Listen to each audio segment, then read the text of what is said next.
Nesse vídeo eu vou explicar como que a ansiedade afeta exclusivamente essa fase infantil e o que os pais precisam se atentar nos seus filhos. E como é feito também o tratamento da criança ansiosa. Será que o tratamento é diferente da fase adulta? Tudo isso eu vou explicar nesse vídeo.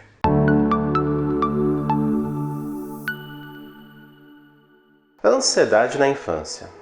Apesar da ansiedade sempre ter existido na humanidade, ela é sempre vista como resultado dos desafios, da complexidade da nossa vida, seja nos nossos vínculos emocionais, seja no trabalho, na nossa relação com o dinheiro, com os nossos planos e com o nosso futuro também.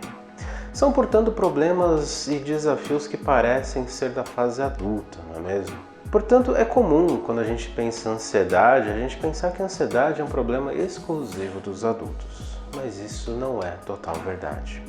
A verdade é que a ansiedade é uma das patologias psiquiátricas mais comuns nas crianças. Atrás apenas os transtornos de déficit de atenção e hiperatividade, que é o famoso TDAH. Estima-se que cerca de 10% das crianças vão sofrer algum tipo de ansiedade durante a vida delas. Antigamente, a medicina considerava quadros de ansiedade entre crianças e adolescentes como algo menos grave, mas isso mudou. E hoje, a idade da pessoa não mais define se aquela ansiedade é mais grave ou menos grave. Isso porque medos, preocupações, angústias, elas podem ser consideradas normais durante a etapa do desenvolvimento infantil, porém são consideradas patológicas quando exageradas e quando são desproporcionais também, ou quando tem uma duração muito prolongada.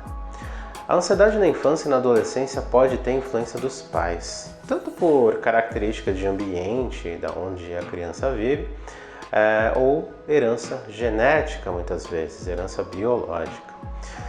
Mas os pais, eles não são os vilões dessa história. Pais e mães, eles tendem a se tornar pessoas mais ansiosas nesse período da vida dos filhos também. Sempre que um pai, uma mãe precisa criar um filho, principalmente no início da adolescência, todo mundo fica estressado, tanto adolescente como o pai, como a mãe, todo mundo. Isso é absolutamente normal devido a complexidade que é criar uma criança, criar um adolescente.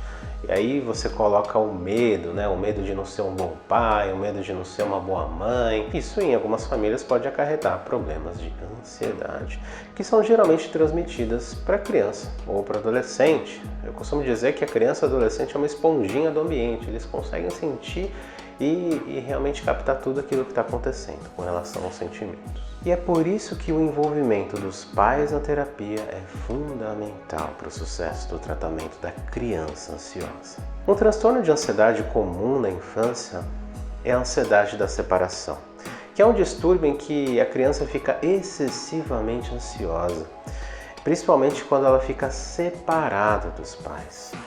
Se a criança ela possui esse distúrbio, significa que ela já tem ansiedade e é a ansiedade que está causando esse comportamento. A ansiedade da separação ela é diferente do apego normal. Crianças com um transtorno de separação, elas só pensam no medo inerente à separação. Elas podem ter pesadelos, elas podem fazer queixas físicas regulares, é comum uma criança sentir dor de cabeça por anos, talvez elas relutem em ir à escola ou outros lugares. Já outras ansiedades, elas também podem acontecer nessa fase da vida, como o transtorno da ansiedade generalizado, o famoso TAG, ou as fobias sociais e até mesmo, em alguns casos mais raros, a criança pode adquirir síndrome do pânico. Eu tenho um vídeo que explica detalhadamente todos os tipos de ansiedade. Vale a pena conferir se você tiver interesse. Portanto, se você é pai, se você é mãe, fique de olho nos sintomas mais comuns da ansiedade na infância que eu vou escrever aqui agora. O primeiro deles é alteração no apetite. Alteração súbita no apetite. O segundo deles é alteração no sono. Alterações súbitas no sono. Isso quer dizer que a criança pode ter uma dificuldade de começar a dormir ou simplesmente ela não vai querer dormir. Outra muito comum é a queda no rendimento escolar. Você, como pai ou mãe, fique muito atento na queda do rendimento escolar. Outro que também é muito comum é desmotivação ou também apatia. É uma desmotivação, uma apatia sem um motivo aparente. Outro, como eu já comentei, são as dores de cabeça frequentes. E aí você pode colocar dores de cabeça, tonturas, tudo aquilo que geralmente não tem uma resposta física. Você vai com a criança no médico e você não encontra uma resposta física para aquilo que está acontecendo com ela. Aí você também pode colocar um retraimento social, uma oscilação do humor, mas é claro, a gente está falando de criança e adolescente.